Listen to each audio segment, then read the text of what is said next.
Hello. Not on mute.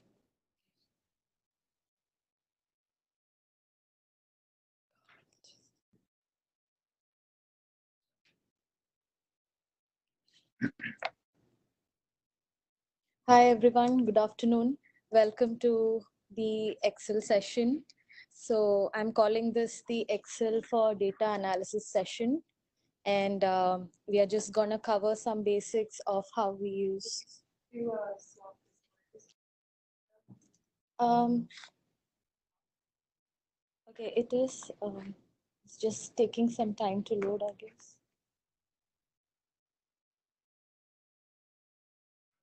Move the mouse to the left. I think that screen is physically to the left. Is it just slideshow? Use slideshow. There you go. Okay, cool. Yeah, so I hope all of you have been using Excel for some form of data analysis or the other. I have been using Excel for, I think, more than 6 to 7 years now, and there have been a lot of things that I learned just recently. I mean, we all use Excel, but we don't know what are the tips and tricks to use Excel more efficiently to do our work faster. And I think this session is just is going to give you just some high level things that you can do with Excel. Most of it is based on use case scenarios that I had with a couple of members from the GREWP team from Bangalore and Cambridge. So based on the kind of requests that come from you guys, I thought this kind of a session would help you with your day-to-day activities. And sometimes, you know, I help them once and they come back to me with the same thing again and again. So I think once you all get an idea of how to do some of the basic data analysis work on Excel, it will really help you um, to with your work. So that's the scope of the session. Um, any data analysis process always has this basic steps. First, getting the data, cleaning it up, summarizing, then we interpret, analyze the data, and then we act upon it. This is the basic of any data analysis process. Then we have this good data and bad data. So when we get good data, we just can get the data and directly jump into the analysis process. But most of the time, unfortunately, we end up with bad data, and then we have this whole process of cleaning it up so that we can analyze it. And so depending on my experience, the cleansing process can take from hours to days to weeks. And we even had a client in my previous project where we took almost a month cleaning up the data to the extent that it was almost not worth it. So yeah, so sometimes we do end up with bad data. And when we end up with bad data, we need to go through all the cleansing processes to make it into a good data. So what do we call as a good data? What qualifies as good data? So basically, when we get data, we want it to be structured. And when we call structured data, we want it to be in the form of a table most of the time. And when you say a table, it's like you have different columns, and each columns have a heading. And there should be any blank headings, no duplicate headings. It wouldn't make sense to have a table with two columns called city. We wouldn't know which one we are looking for. And no merged cells. And each column has an individual meaning. And we want the same data type. We don't want a column which has both date and numbers and names, everything in the same column. So this is an example of a good data. This is a clean format where you have everything in the uniform format. If you see the date column, it has a single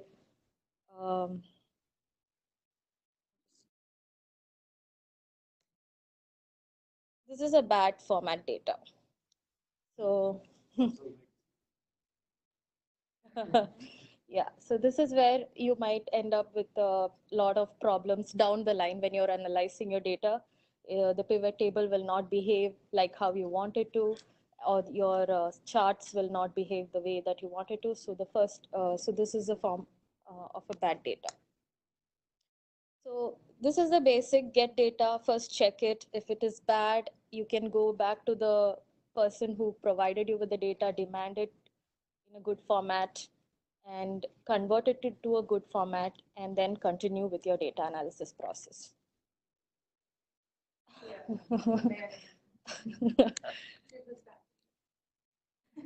Yeah. So I think that's all the slides I have. Now we are directly jumping into Excel, and we are gonna start working with the. Somebody is waiting to join. Oh, sorry. Okay, thanks. So, okay. Okay, so here I have a list of the sites, all the Akamai sites. I have a basic site master table, which has region, location, the office type, capacity information. So I'm just going to work with this information here. Um,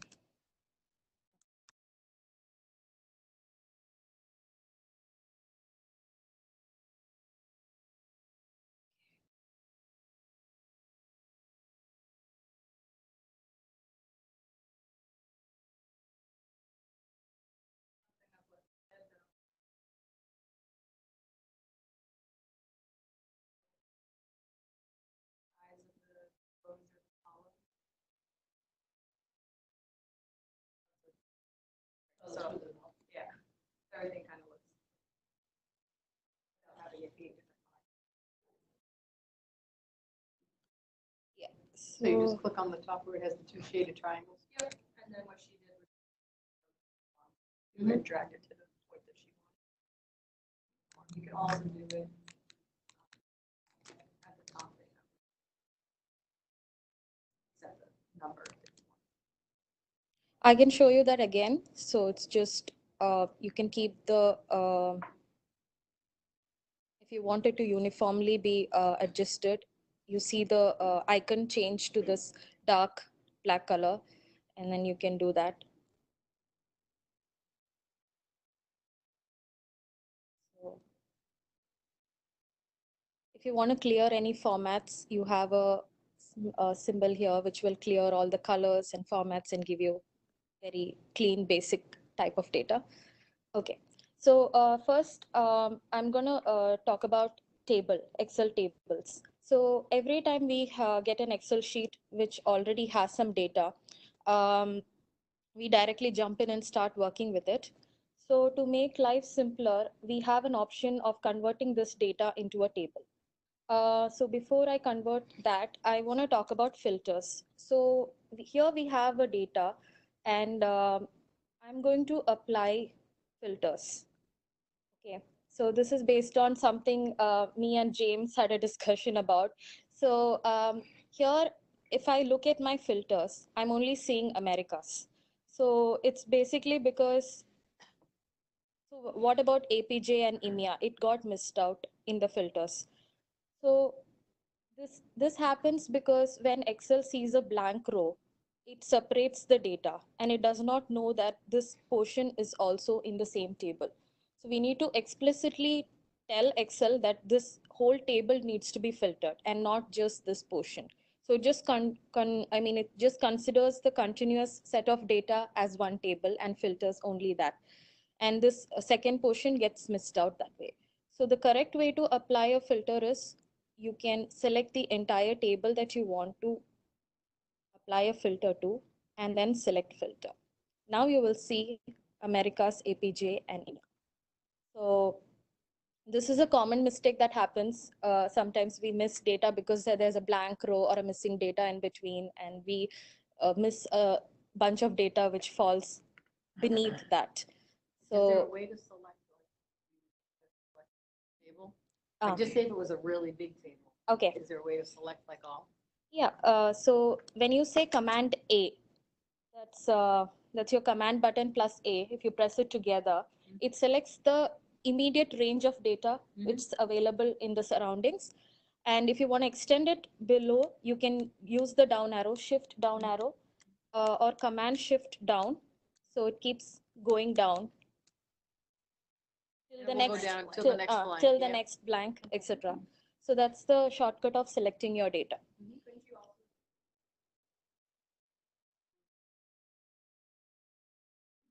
Yeah. So we can do that. When you exclude blanks, you get continuous data. Or Freeze the header row. no, it will not. Freeze is just a visual thing. So it's just for your ease of using the Excel. So it will not affect. It's almost every-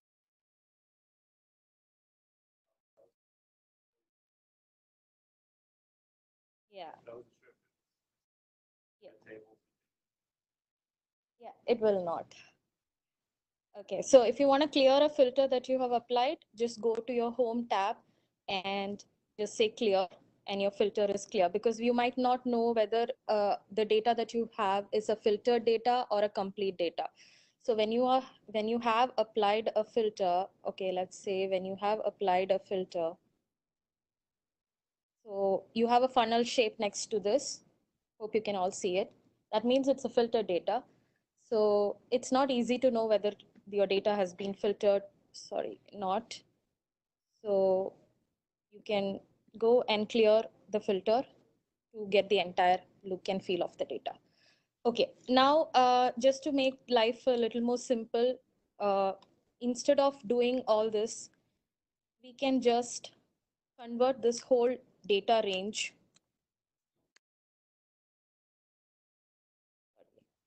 You're doing that Command A, is that how you're doing that? Control A? Control A, yeah, there's also down arrow. yeah, Yeah. down and across. So Yeah. we'll go to the farthest one. Yeah. So That's how I was figuring out. Data, just choose the column and do down. yeah. So shift command down arrow, it will select the next piece of data until the next blank row. Again, shift command down arrow until where you want. And when your entire data is selected, command T. So command T is a option to create a table. Now you see that the Excel has named the range, that is this A1. You can ignore this for now. It's just the first starting cell and the ending cell up to I61. And if you check my table has headers, it'll pick out the first row as the header for your table. Or if you uncheck it, it's gonna give its own name as column 1, column 2, column 3. So since we already have headers, I'm gonna go with my table has headers. And then we You have said you did control, what was that? control T. T. Like T for table. Yeah. Table. There you go. So if you have observed, I'll just do that again. You you get a new tab here after view. So when I make it into a table, there's a table data tab which opens up. Now Excel knows that this is a table, and Excel has come up with all these options to help us to work with a table. We can give a table name, whichever is useful. So by default, it names as table 1, table 2, but you can give a very friendly name. Let's say, let's call the site master. And now you have all this option of, so if you click on any cell which is outside the table, the tab disappears. When you're inside the table, you get that this ribbon. Is that, I think that's how they call it, a ribbon. So, and you have all these options to easily work with data. So do you want banded rows? Do you want banded columns? You want to show the header, not show, etc. And then even formatting the table. These are all the different ways you can format a table. You don't want any fancy formatting. You want it to be in a certain way, etc.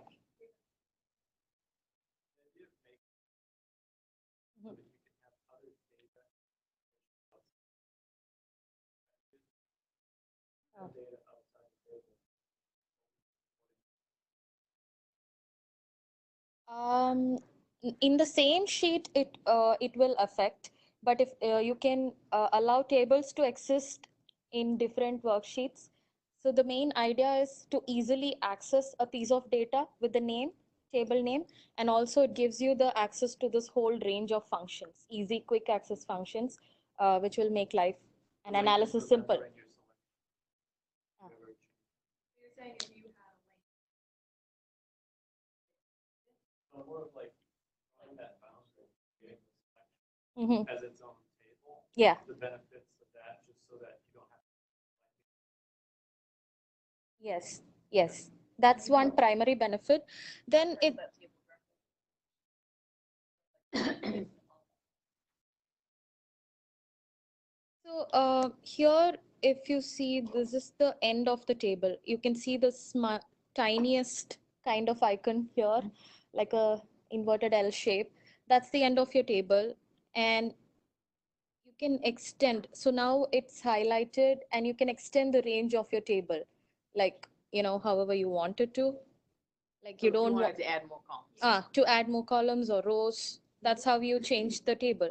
Now you don't want it to be a table, you want to go back to, the hard way of working. You can always do convert to range. Yeah. So it'll ask you, do you want to convert the table to a normal range? It means it'll go back to the way it was earlier. So we're not gonna do that. Now, You're so saying you should almost always be working in tables. tables make your life easier. Mhm. Especially if you wanna work with pivot tables, if you're gonna do calculations on the table, it makes life easier. And then all this problems of filtering, everything gets sorted. So yeah. So here within the table ribbon, you already have this option of summarizing with pivot table, and this you don't have to. So if you want to build a pivot table from scratch, what you do is you usually open insert pivot table and then go and select a range from a different worksheet.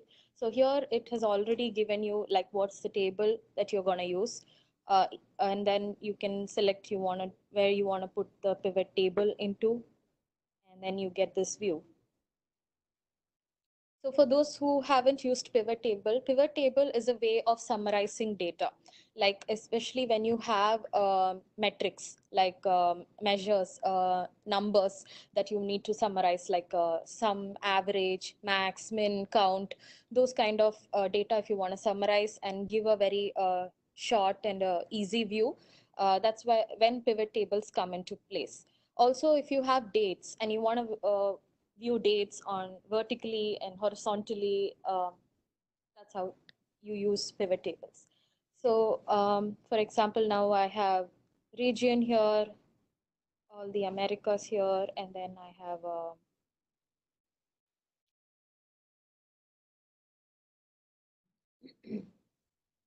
okay, so this symbol it means it's an aggregator. So it helps you to aggregate your value. What symbol was that? The one that, Oh, okay. yeah.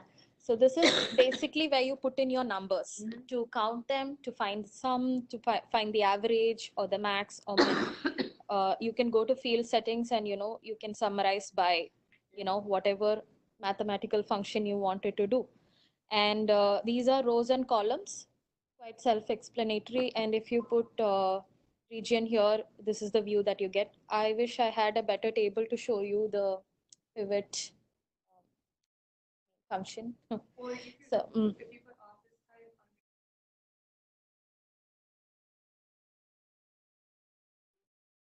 on oh offices are in here, yeah, and what are directed management capacities. Depends on how. yeah. I like the sub information. Yeah, I use this a lot. I have to use it.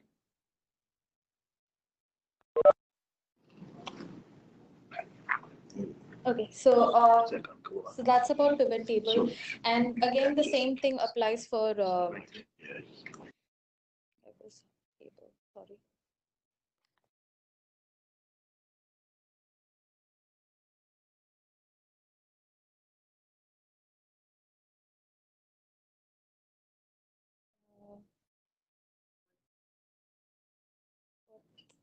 Oh, it's not.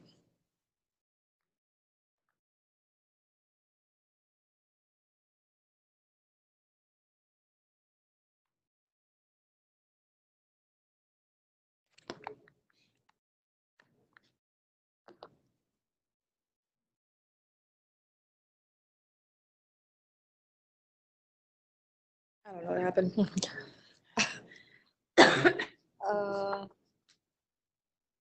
Matt, do you know how to turn on? Share This the- projector doesn't, it doesn't have any memory. Maybe everyone can just join Just the jump in on WebEx. the WebEx and watch through. Okay. Yeah.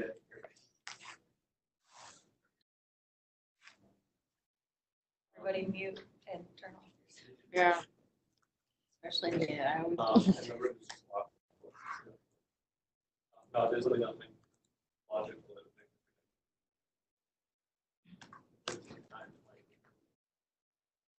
Okay. WebEx just stopped for everybody else.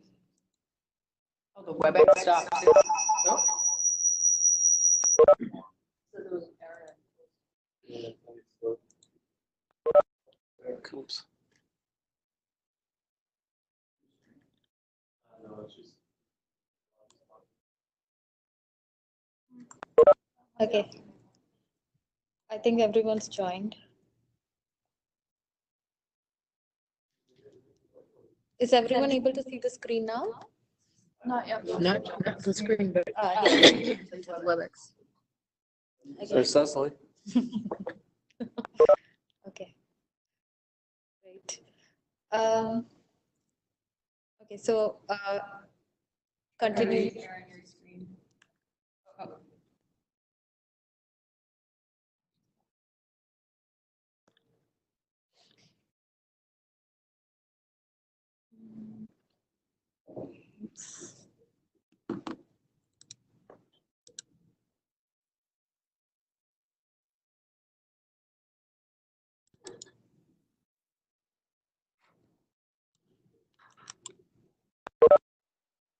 Are you able to see my screen? Oh. Shift again. Okay. Yeah. Okay. Yeah. So that's tables and a very basic high level idea of how to do pivot tables. I want to make it bigger. Okay. Okay.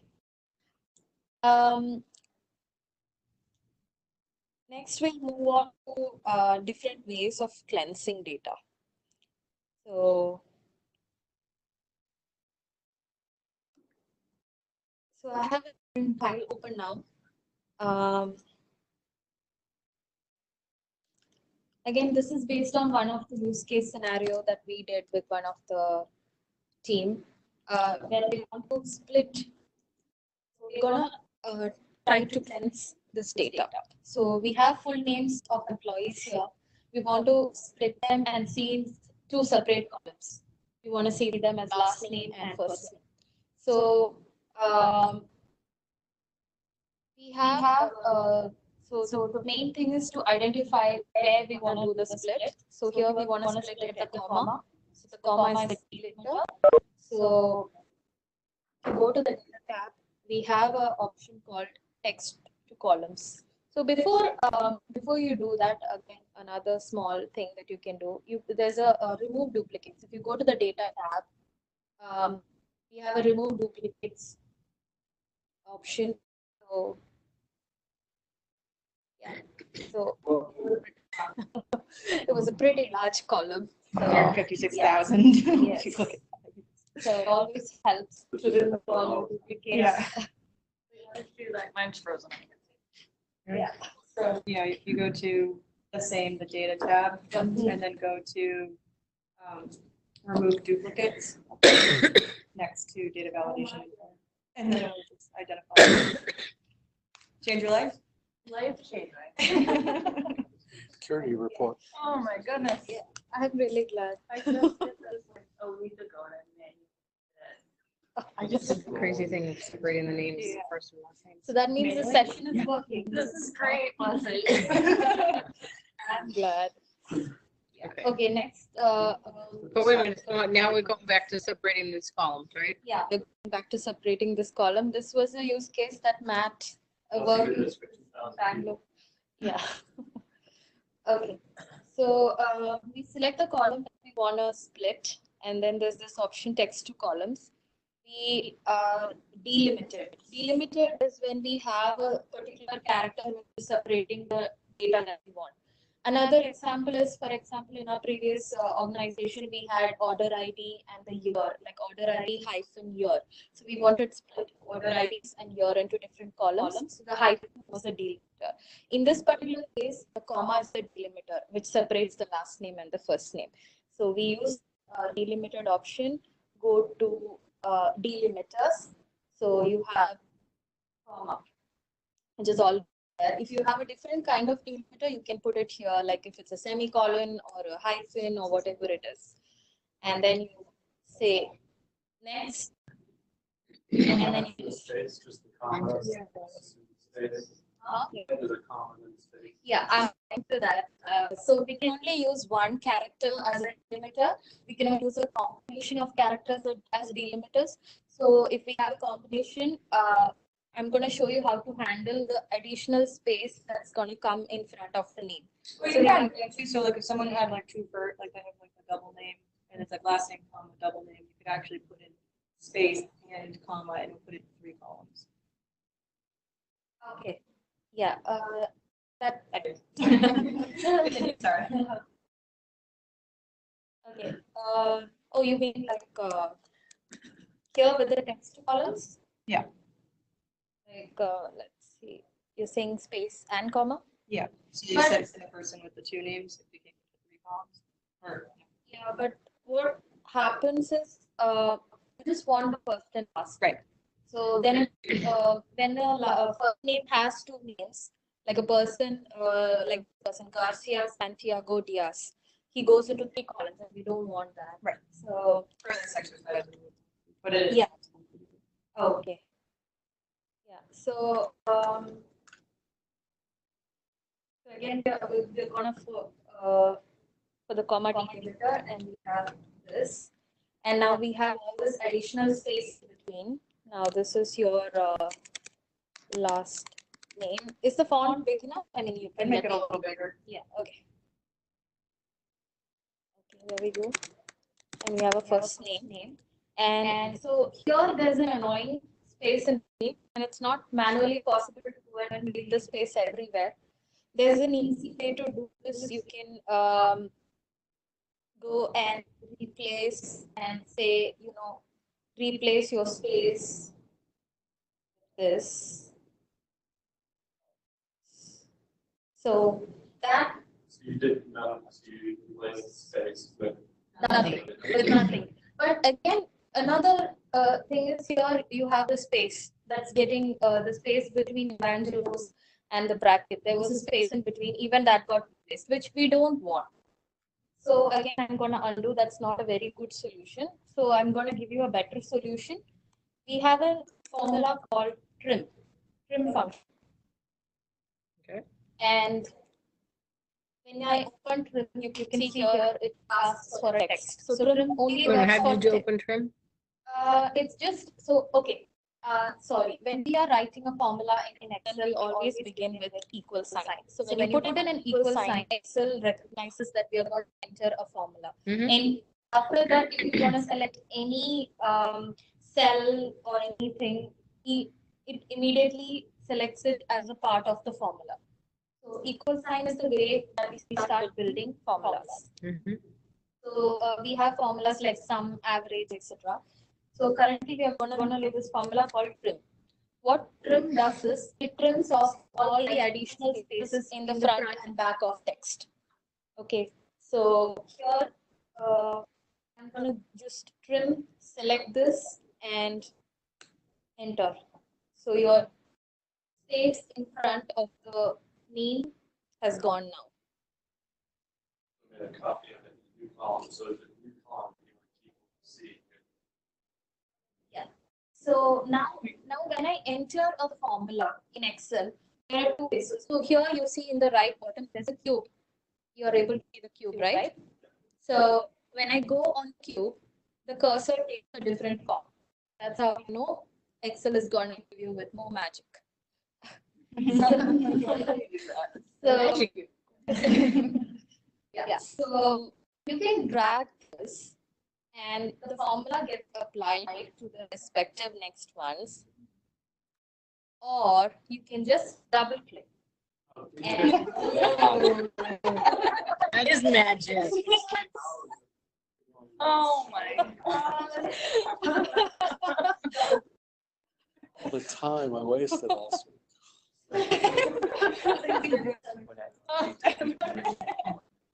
I'll play to that. Yeah, I was just hoping for these kind of moments. Yeah. Okay. So, How do you format so like it's all the text? So maybe you're gonna get to that. Like there's some of it's upper and lower and some of it's all upper. Is there an easy way to switch that? So the format's all the same. yeah, there is. We'll come to that. Okay. That's too strong. So now that we have your clean data, now we can get rid of column B, right? And you would think it's as simple as that. Oh man. I've seen that before. So what it's doing is we have formulas here and it's referring to the column is not now there anymore. So what we basically want to do is we want to replace these formulas with the values itself. So we copy it and we are going to place it in the same column, but we are going to use paste special and only the values. Now, if you look at the columns, it's the values and not the formulas. So this is a way of removing the formulas. I think there is another shortcut through the ribbon that you can remove formulas, but I'm not. That's the easiest. You could just select it all and copy. I guess you could paste it, but I was gonna paste.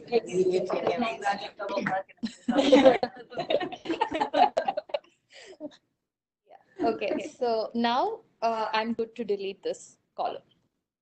Speaking of annoying spaces, what you just did, AM, double click on edge, automatically resizes. Yeah. So the line just like. Yeah, so if you click the line A and B, select the size it, double click, and it will then size it to the longest word. Yeah. Like this. So if it's like this, you select the sheet and then go to the line, the column edge, the right side of the column where you want to size it, and then double click to the highest size. And if you don't want to size them both the same, you just click between and double click that. If you wanted to, but it looks nicer, whatever. If you were trying to condense things on a sheet, not. Yeah. Yeah. Like when she had those long addresses in there, she double clicked from the end of the address to the next column in between. It would right size it to the longest address in there, so that all the text would fill. So you'd see it all online without overlapping. Okay, so now we have our names split into the last and first names. But then later, somebody changes their mind and they want to see the full name in a single column. They want to see last name, comma, first name. So we have to undo one name. So we have data on this form. Now we want to go back to the previous form. How do we combine columns? Now, this is a very, so combining columns for text values. We use the ampersand symbol. Okay, so this is a very basic example of combining columns. There are a lot of ways you can apply it as creatively as you want into your Excel sheets, and it'll really make life much simpler once you know the basic of how to combine columns. So again, it's a formula. So I put equal to, I've selected the last name. I'm putting an ampersand and the first name, and yeah, so this is not what we exactly wanted, but we are halfway there.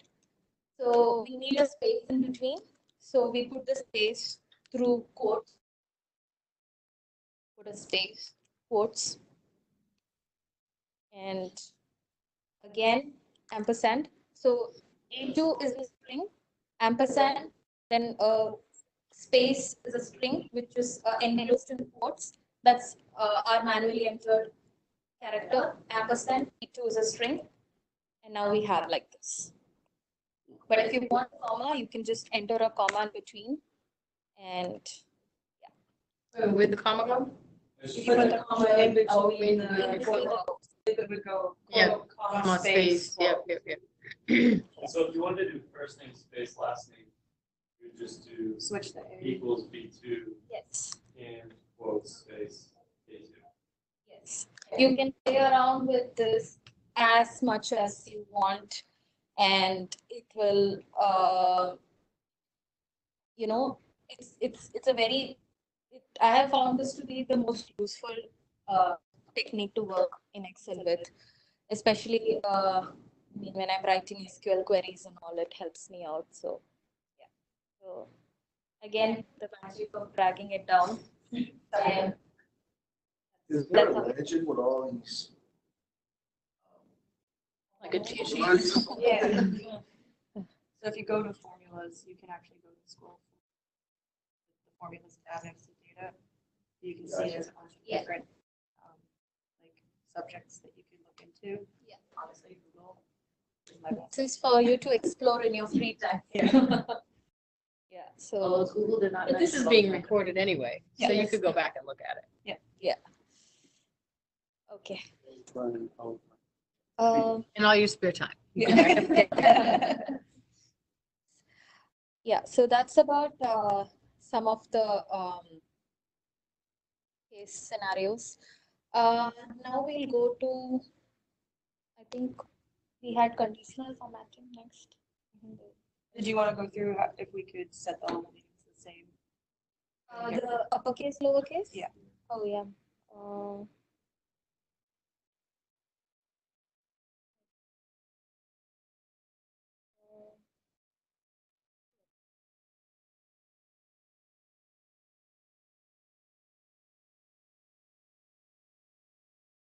do you remember where the option was, Jesse? I know it was somewhere there, but so this is the option where you can, just if you want to increase by the if you notice that they're different fonts and different sizes, Mm. maybe we can just move forward with what's on your agenda. If you really need that, we can talk about it. Oh, yeah, I was curious. But if you guys It have is a there. PowerPoint with me, then there's a fat magic format paintbrush, make everything look the same. Yep. Sitting in here, top left corner. Yeah. Microsoft, that's a funny thing, and helping use the same catch. So if you click on a cell, and it's the same, like the color, the font, the size, everything you want. You click on that, we'll highlight it, click that paintbrush, and then you drag it across all of your information, and we'll make it all size, color.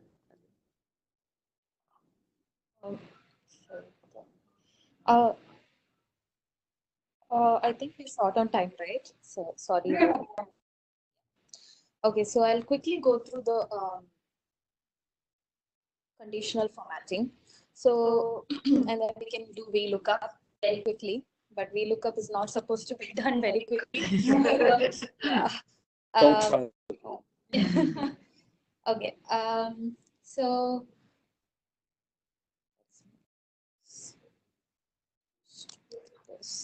For the.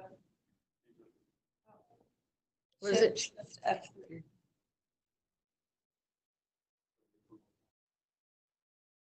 I have to figure out what that means. Otherwise, you say equals proper. Allows them to talk about it. okay, so often I'm encountered with scenarios where I have data in two different columns, and I want to see what are the data, what's the data which is present in both the columns, the common ones, the duplicate ones, and the unique ones. So I'm going to show you how to identify that with conditional formatting. So the use of conditional formatting. So there are other uses of conditional formatting. I'm not getting into that. Like for example,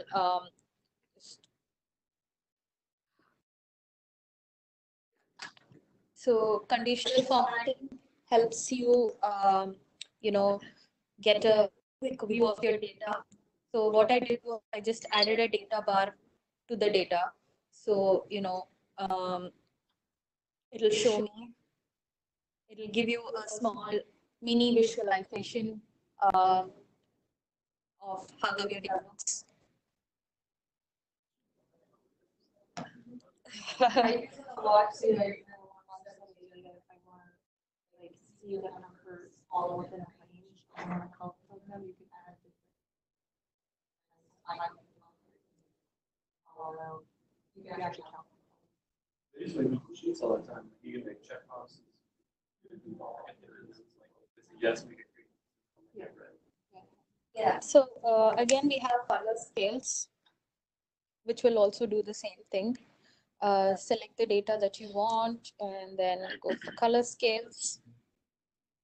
Colors your data accordingly, however you want. So, conditional formatting has a lot of uses, but what I'm going to cover here is how to use conditional formatting for identifying duplicates. So I have column A. I have some names in column A. I'm just gonna. Yeah, I should remove duplicates. Okay, so I'm gonna copy some of the names here. And call this new list. And this is my old list. I just quickly, I'll remove all the duplicates. I don't want to look at it.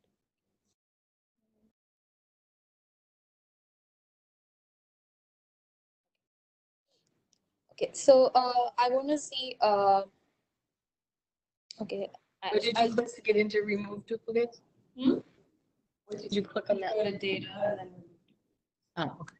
I'm just adding some names, like, just to, yeah. So I select these two columns, which I want to compare. I'll go to my home tab where you have conditional formatting. And then you have a new rule. And I'm saying,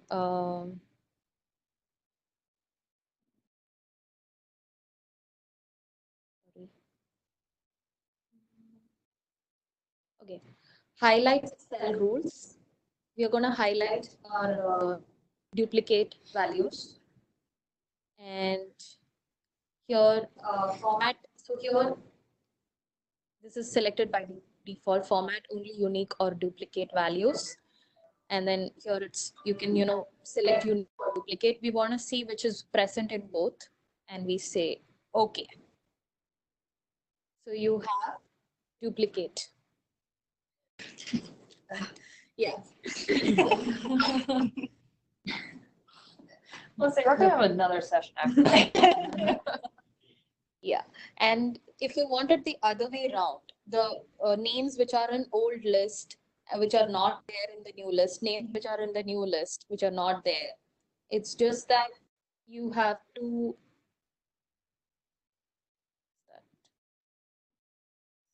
Oh, I didn't select it. I'm just editing the role. I say unique. I want the unique values now.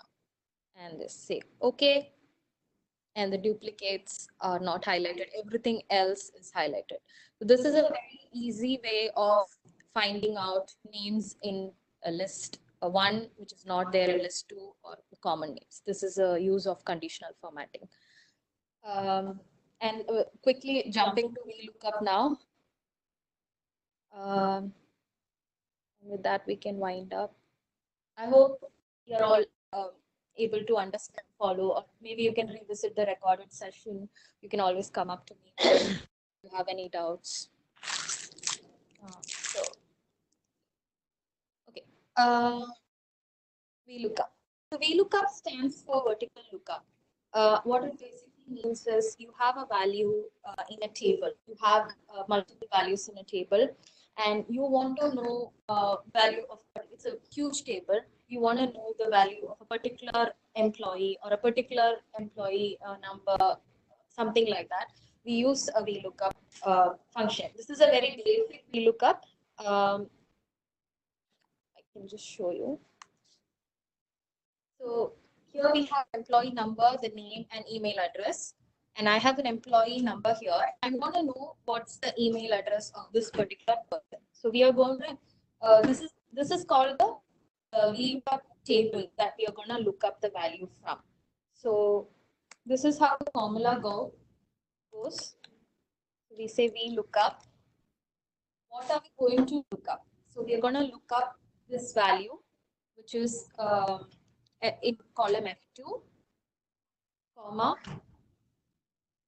from where we are going to look it up, the table array.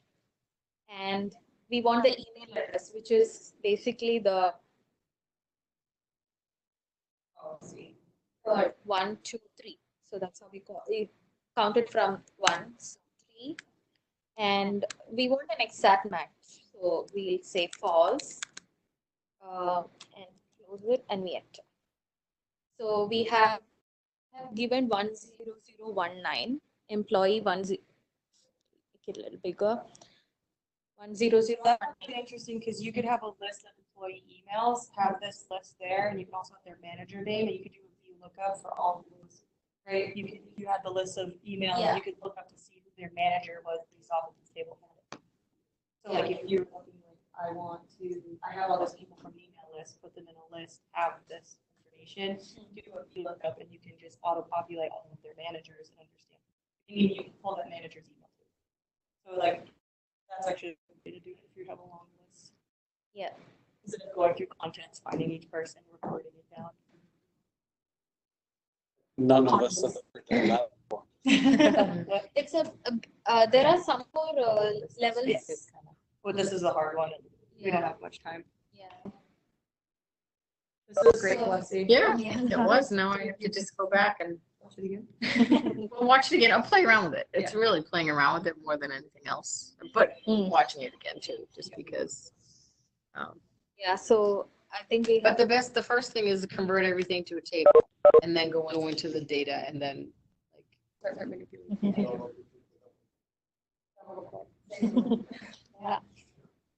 No, Just a few shortcuts there. Mm.